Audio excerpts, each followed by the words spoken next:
No bombs, no bullets. This is an invisible war. And they've developed ways to manipulate all of us. And this is all infiltration, subversion to control the narrative. To shape your opponent's perceptions of you. Our God-given rights are being silently eroded, yet we are completely unaware. Sending an official letter urging that an American elected official shouldn't exercise his right to freedom of speech. Make certain media outlets think twice about reporting certain issues or certain topics. The provost of the university personally called me out and escorted me off campus, telling me not to return. An unnoticed dark force is attacking America. That it's a struggle between freedom and totalitarianism.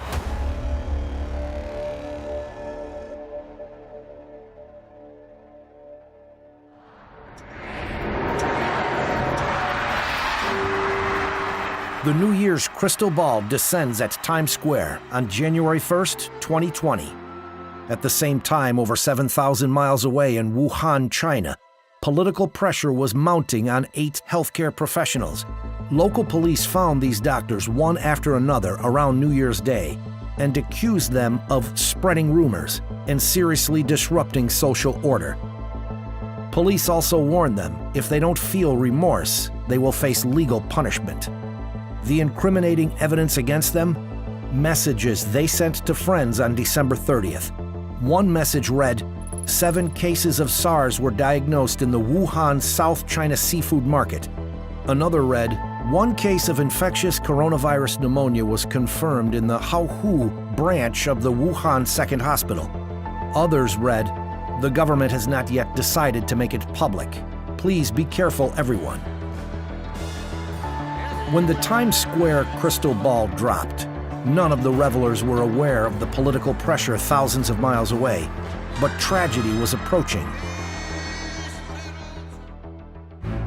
Just hundreds of yards from the crystal ball is the billboard of Xinhua News Agency, the official news agency of the Chinese Communist Party.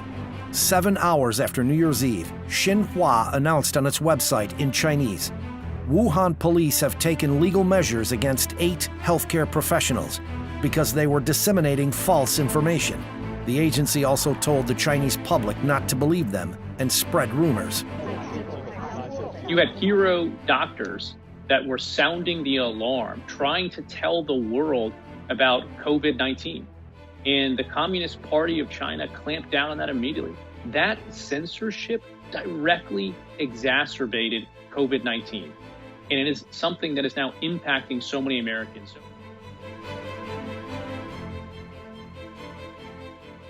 Xinhua is China's official news agency, directly controlled by the State Council of the CCP.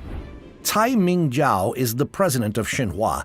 He previously served as the deputy director of the CCP's propaganda department, where he ruled the media with an iron fist, firing writers who dared to tell the truth, with a tight grip over the media and political loyalty to the party. Some call him the news killer. In July 2011, Xinhua signed a long-term lease for a prominent advertising space in Times Square. The fee for the giant screen is estimated at $300,000 to $400,000 per month. Don't buy! China Live! Free speech! On its first day of broadcast, a Tibetan group staged a protest, saying the CCP's censorship agency is not welcome in New York City. Don't buy! China Live! Free speech! Free speech! Don't buy! It's the official source of information that is very tightly controlled editorially by the Chinese government and Communist Party in terms of what they're able to publish, to the extent that they basically use it as a way to channel the official version of events within China. The CCP calls this billboard the China screen as a symbol of the regime's Da Waixun, or Grand External Propaganda Campaign. That multi-billion-dollar media expansion plan was Beijing's response to a setback for the CCP. During the 2008 Beijing Olympics, the CCP was eager to enhance its international image by showing the world how China can host the perfect games. Behind the scenes, the CCP was increasingly abusing human rights and silencing dissent. After nearly 2 weeks of violent demonstration, Politicians and human rights groups from around the world called for a boycott of the Olympics in Beijing. Embarrassed CCP officials believed this happened because its own message was not being heard enough outside of China, so it needed a bigger voice. In 2009, the CCP launched the $6.6 billion Grand External Propaganda Campaign to fuel the global expansion of its official mouthpieces and drown out Western media voices. The CCP not only seeks to improve its image in the world, but also to further a strategic expansion of global power. As the international financial crisis began in 2008, it seemed at that time that many countries in the world were seeking help from China and regarded China as the engine out of the crisis. Therefore, the CCP was full of confidence at that time. Domestically, it felt that it was necessary to strengthen its totalitarian rule. Abroad, it also saw an opportunity to expand its power overseas and establish a communist order according to the will of the CCP. Of course, the CCP still has no way to confront the United States in military power, so it has adopted the method of information warfare. And then there's information warfare, which is a lot more subtle, which is how you shape the perceptions of your opponent.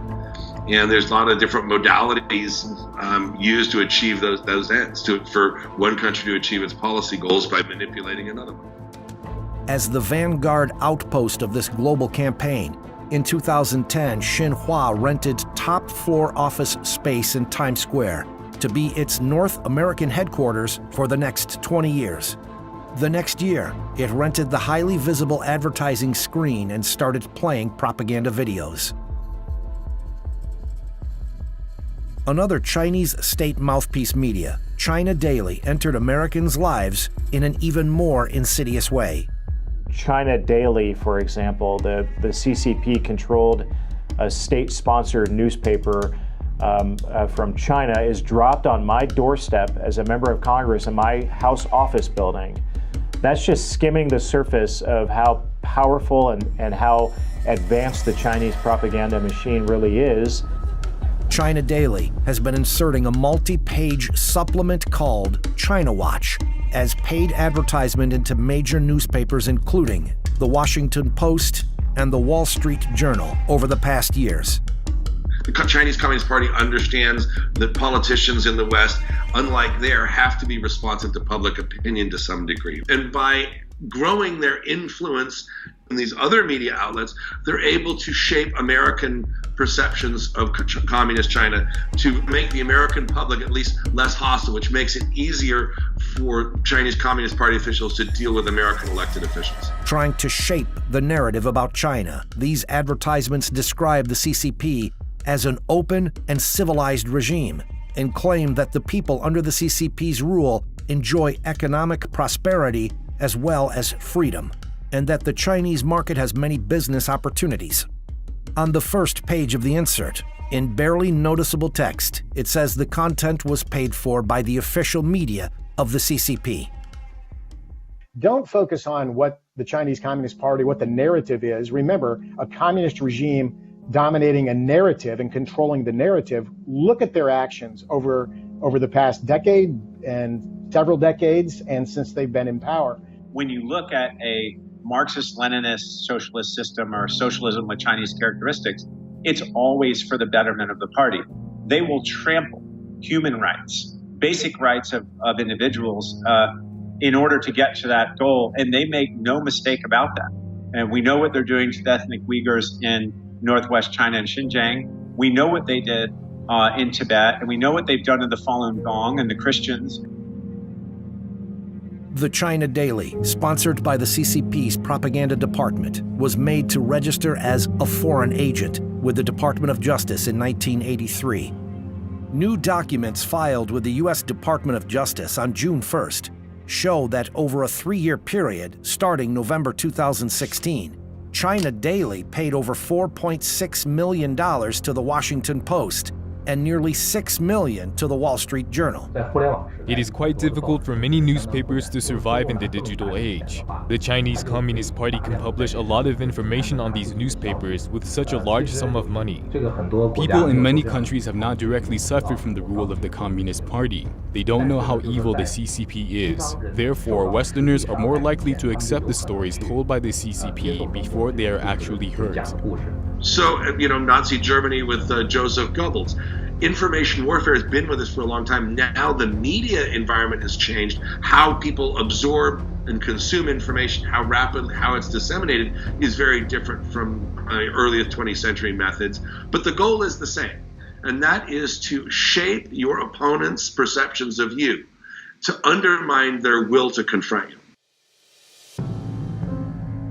Free press in the United States has helped the world understand the true nature of the CCP in the past.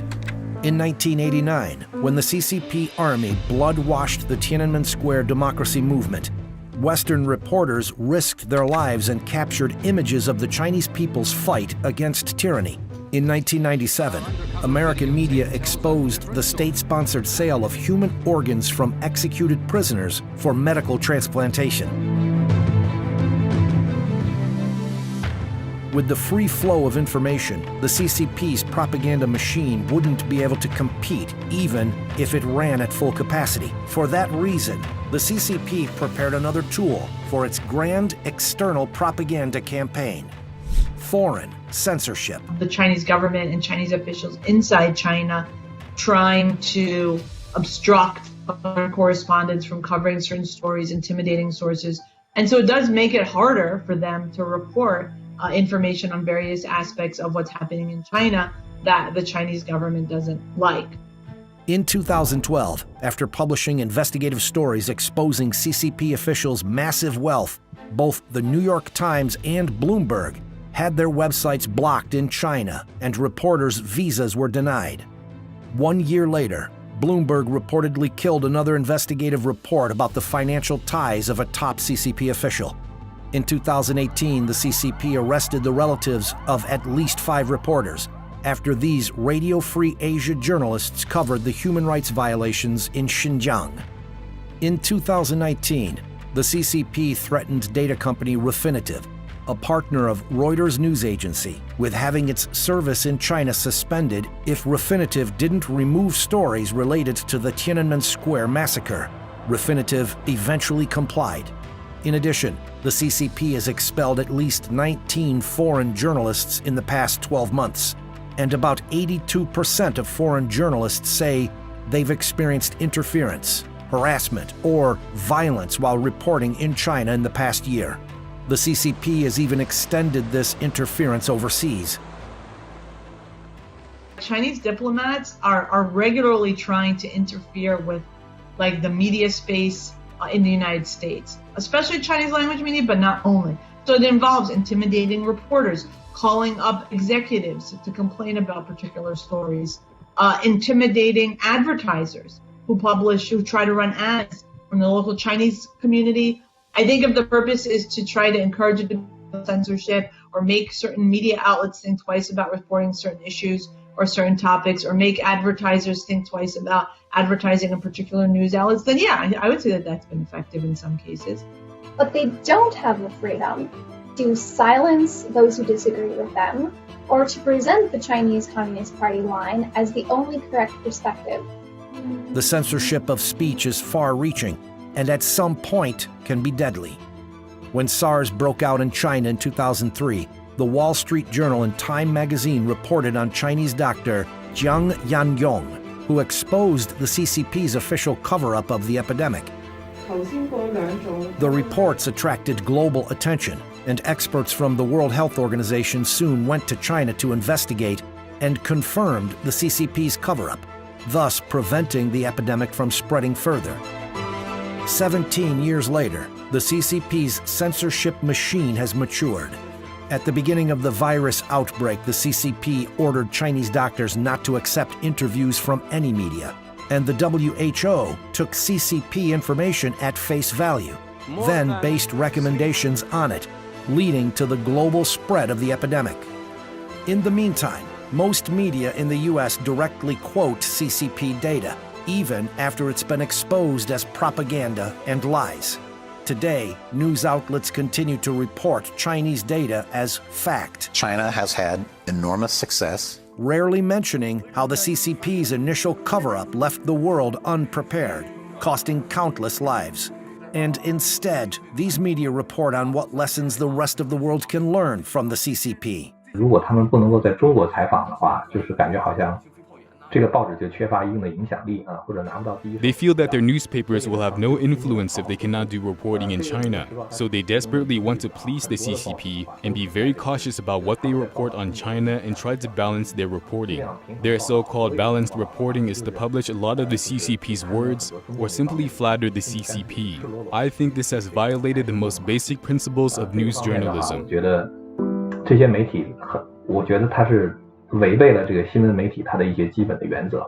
Chinese government is lying about the number of deaths, and for American media to take those propaganda statements, to repeat them as fact, to deceive the American people into believing those propaganda efforts is at its core anti-American, and from a journalistic standpoint, it's unethical for them to not do their own research into making sure that the claims they're repeating are accurate.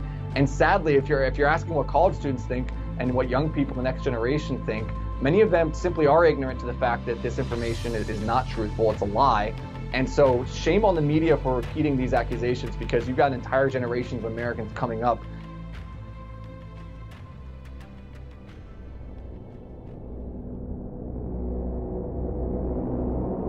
Even as the pandemic continues to spread globally, the CCP has been trying to persuade the world not to blame China, but to praise China. Using its grand external propaganda machine and fake social media accounts, the CCP is pushing a narrative that the world should thank China, and it's trying to get politicians to say it. The Communist Party of China reached out to me on 2 occasions to pass a resolution praising them for their handling of the coronavirus. And what was probably most unusual about the request was that they provided me with the resolution. I've never had something like this happen. Roth received the 2 emails directly from the Chinese Consulate General in Chicago, one in late February, the other in early March. At that time, the epidemic was spreading across the United States. The American economy was hit hard as well.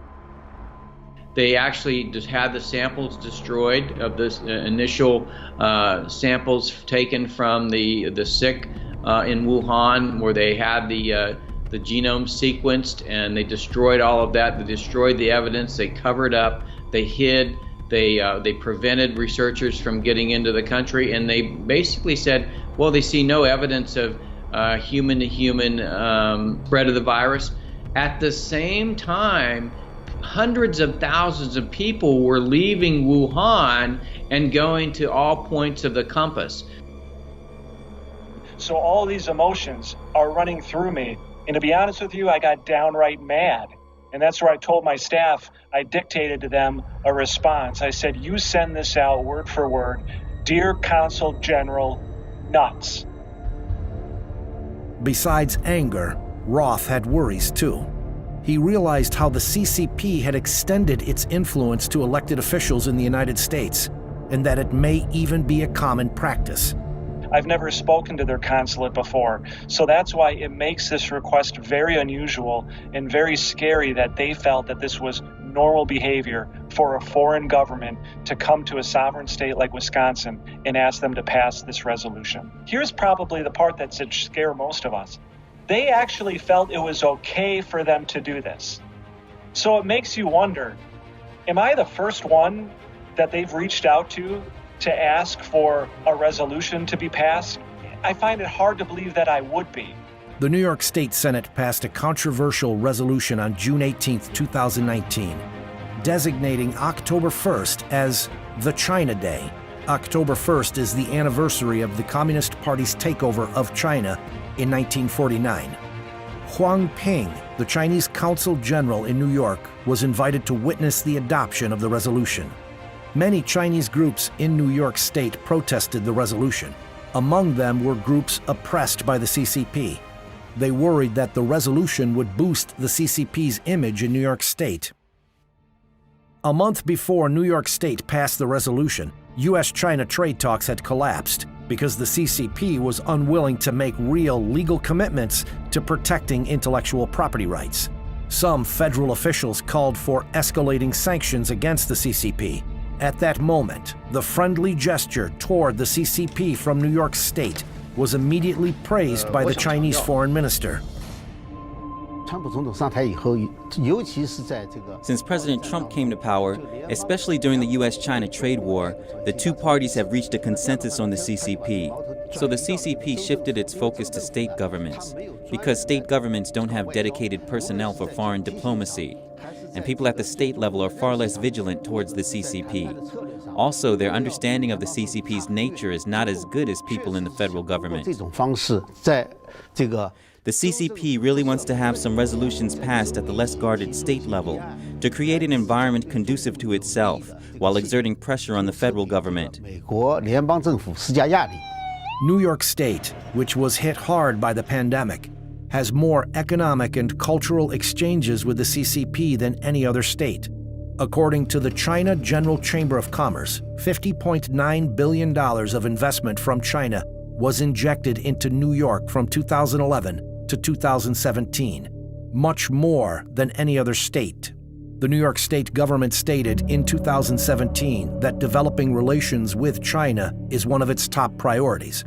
The CCP has mapped out every politician in the country, down to the governors and senior elected state legislators, so it's not just national level politicians. And they've mapped out who's soft on the CCP or even likes them, who's moderate or ambivalent, and who's hostile to them. And they've developed ways to manipulate all of us. Whereas if you just want to make money and bring jobs into your state, fine, then let's cut a deal and don't ever say the name Taiwan or don't ever be critical of Xi Jinping, and we'll make sure that our party people invest in businesses in your state. Is the communist regime censoring remarks of U.S. officials? One way the regime can do this is through its sister city relationships. According to the CCP, sister cities bring more cultural and economic exchanges and cooperation. However, this cooperation sometimes comes with strings attached.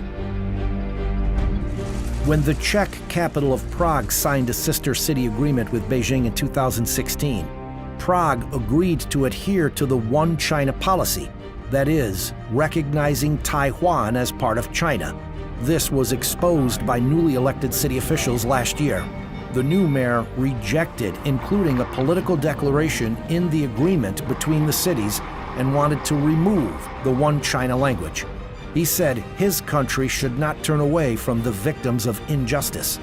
The CCP immediately threatened Prague with breaking off diplomatic relations, stopping flights, and cutting financial aid. New York City, like Prague, has signed a sister city agreement with Beijing as well. China's Consul General in New York sent a letter last month to the Speaker of one of your state legislatures. Here's what the letter said in part. It said, quote, "As we all know, Taiwan is part of China. Avoid engaging in any official contact with Taiwan, including sending congratulatory messages to the electeds. A representative of the Chinese Communist Party in the New York City sending an official letter urging that an American elected official shouldn't exercise his right to freedom of speech." And this isn't a one-off event. It's happening all across the country. The abuse of so-called friendship goes even further. The Association for the Defense of Human Rights and Religious Freedom publicized an internal document from the CCP's Henan Provincial Party Committee, dated March 2017. The file contains the following text: "Make full use of the foreign sister cities' relationship to squeeze Falun Gong's space in their activities abroad." Falun Gong is a popular traditional Chinese spiritual practice. It's been heavily persecuted by the CCP since 1999, but is practiced freely around the world. The document from Henan Province reveals something more. Since provincial party committees don't have the authority to formulate foreign policy, it means the order came from the Central Committee of the CCP. That means the CCP is trying to export its persecution of faith through its sister city relationships. The CCP has implicitly exported its values and influence to the United States. This is a kind of sharp power that forces or influences America to give up its values unknowingly. This has caused the most harm to the establishing foundation of the United States. American people have never experienced such harm in the United States history, not even during the Cold War. And this is all infiltration, subversion to control the narrative and to control actions throughout the United States and to weaken the United States. As of March 2019, the U.S. and China have 227 sister city relationships and 50 pairs of sister relationships between American states and Chinese provinces. The Chinese government has been methodical in the way it's analyzed our system, our very open system, one that we're deeply proud of. It's assessed our vulnerabilities, and it's decided to exploit our freedoms to gain advantage over us at the federal level, the state level, and the local level.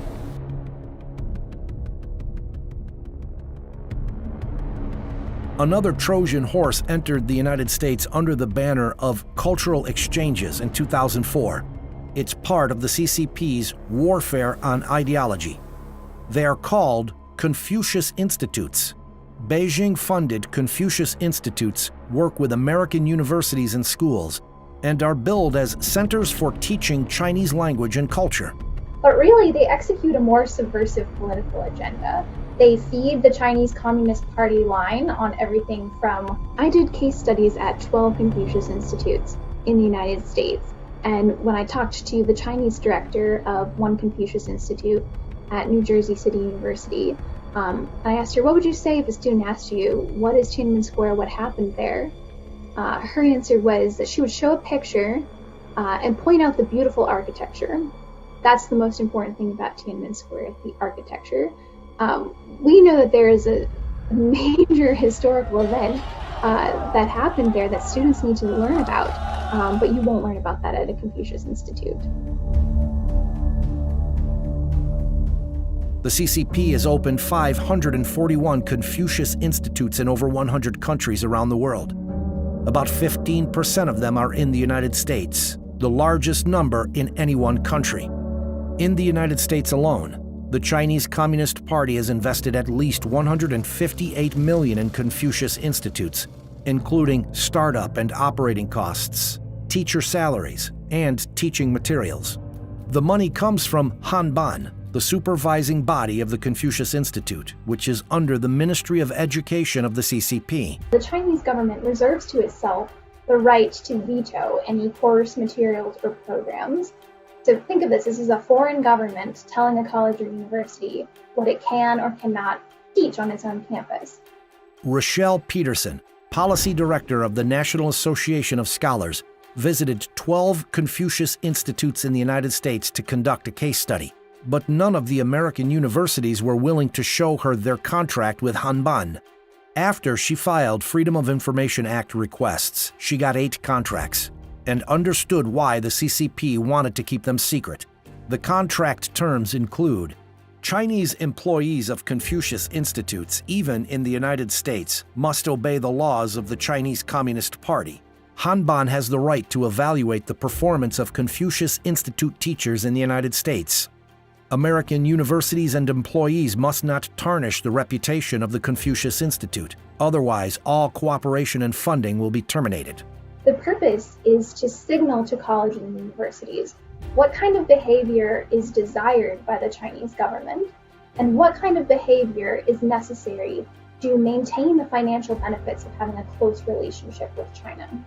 With the Confucius Institute as the outpost, the CCP has provided various grants to American universities that host Confucius Institutes, sent thousands of Chinese students who pay full tuition, and invited American university administrators to travel to China for free. When I spoke to American college professors who were at universities with Confucius Institutes, they felt that pressure coming down on them from their deans and from their provosts. They feel that pressure to watch what they say, both because the Chinese government is listening, but also because their university is listening. and their university wants to maintain that flow of money coming from China. In addition, Hanban's hiring practices have been found to include provisions that discriminate against certain faiths. This is completely contrary to American law and values. The Chinese Communist Party has wiped out the traditional Chinese culture in mainland China. Instead, it has replaced the traditional culture with the Communist Party's culture. So the cultural exchange is actually exporting the Communist Party's culture to the world. The CCP culture is contrary not only to American values, but also to the universal values of the world. If this cultural exchange is accepted unwittingly, it is actually helping the CCP undermine American values. At present, of the more than 80 Confucius Institutes in the United States, a total of 12, or nearly 15%, are in New York State, far exceeding any other state. When I went to Alfred University, having actually secured permission in advance to go to the university and visit the Confucius Institute, I found that when I actually arrived on campus and tried to sit in on a class, the provost of the university personally called me out and escorted me off campus. I felt deeply alarmed that basically the Confucius Institute had set up a little piece of the Chinese government right on campus.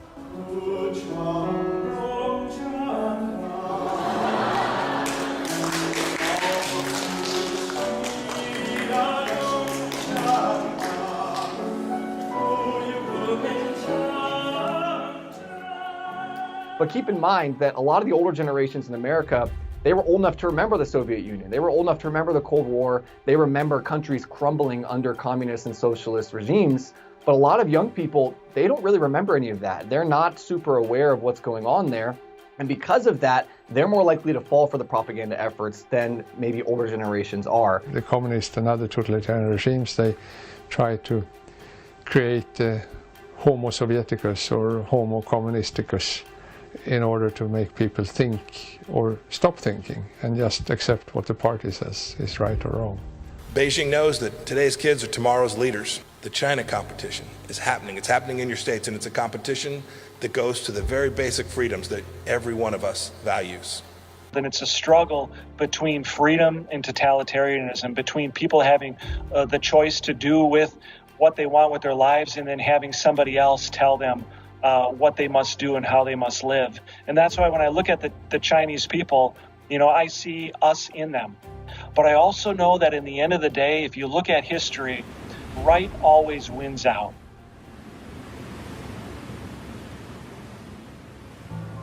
The Declaration of Independence says, "We hold these truths to be self-evident, that all men are created equal, and they are endowed by their Creator with certain unalienable rights, that among these are life, liberty, and the pursuit of happiness." Now, these rights bestowed to us by the Creator are being silently eroded. It's a confrontation between communism and universal values, between authoritarian totalitarianism and freedom and democracy, between atheistic materialism and God-given rights. The war of ideology is being waged on our everyday lives. Censorship and propaganda have silently broken through the line of defense of truth, and the invisible enemy, the CCP virus, has marched in without resistance. Now, we find ourselves at a crossroads, and we must decide: continue sleeping in darkness, or wake up and follow our consciences and defend our God-given rights.